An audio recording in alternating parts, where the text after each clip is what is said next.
देखते हैं। आरसीए अध्यक्ष वैभव गहलोत को ईडी का समन अब 30 अक्टूबर को ईडी ने वैभव गहलोत को बुलाया है। समन के अनुसार वैभव गहलोत को आज ईडी के समक्ष पेश होना था, लेकिन समन का समय कम होने का हवाला देकर अतिरिक्त समय मांगा गया और कम से कम 15 दिन का समय वैभव गहलोत ने मांगा, लेकिन उतना वक्त तो उनको नहीं मिला। अब 30 अक्टूबर को ईडी के सामने वैभव गहलोत को पेश होना होगा। ईडी ने वैभव गहलोत को महज 4 दिन की मोहलत दी है। 26 से बढ़ाकर इसे 30 तारीख किया गया है। 30 अक्टूबर को सुबह 11:30 बजे दिल्ली ईडी ने वैभव गहलोत को बुला लिया है।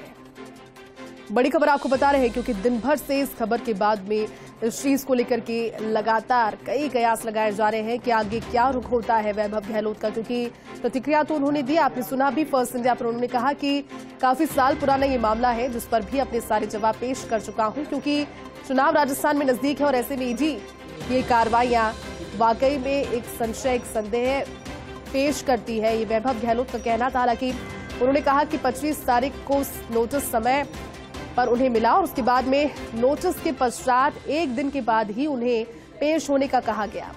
इस खबर पर ज्यादा जानकारी के लिए हमारे साथ ब्यूरो चीफ नरेश शर्मा जुड़ गए। नरेश जी, 30 अक्टूबर का समय वैभव गहलोत को दिया गया है। हालांकि 15 दिन का समय मांगा, लेकिन सिर्फ 4 दिन की मोहलत के बाद अब 30 अक्टूबर को पेश होंगे वैभव गहलोत ईडी के सामने।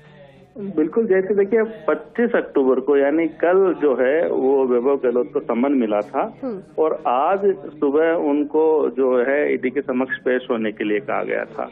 तो कल ही जो वैभव गहलोत की तरफ से उनके जो वकील है उन्होंने पत्र लिखा था ईडी को और कहा गया था कि समन में और पेश होने में 24 घंटे का भी समय नहीं दिया गया है। ऐसे में जो है वो कम से कम 15 दिन का समय दिया जाए, जिसके आधार पर फिर जो ईडी कुछ पूछताछ अगर करती है तो जो भी संबंधित जो है वो डॉक्यूमेंट हो, कुछ और हो, उसके अनुसार पेश हो सके। और लेकिन आज जो है वो ईडी का रिप्लाई आ गया है जो हमें जानकारी मिली है उसके अनुसार, और ईडी ने 15 दिन का समय नहीं दिया है बल्कि सिर्फ 4 दिन की मोहलत दी है और अब नई तारीख तय कर दी है। 30 अक्टूबर को सुबह 11:30 बजे दिल्ली में वैभव गहलोत को बुलाया गया है। तो आप सीधा सीधा ये माने कि जो आज उनको पेश होना था वो आज पेश नहीं हुए, उनको 4 दिन की मोहलत मिली है और अब 30 अक्टूबर को वो ईडी के समक्ष पेश होंगे। क्योंकि देखिए समन है तो समन में जिसको समन देख के बुलाया गया है उसको जाना ही होता है। तो वैभव गहलोत को खुद को जाना होगा। इसमें जो है वो ये कहें कि क्या कोई कानूनी कोई अपील कोई इस तरह की, तो देखिए समन में जाना होता है। तो इस तरह से जो संभवतः है वो 30 अक्टूबर को अब वैभव गहलोत है वो ईडी के समक्ष पेश होंगे और जो भी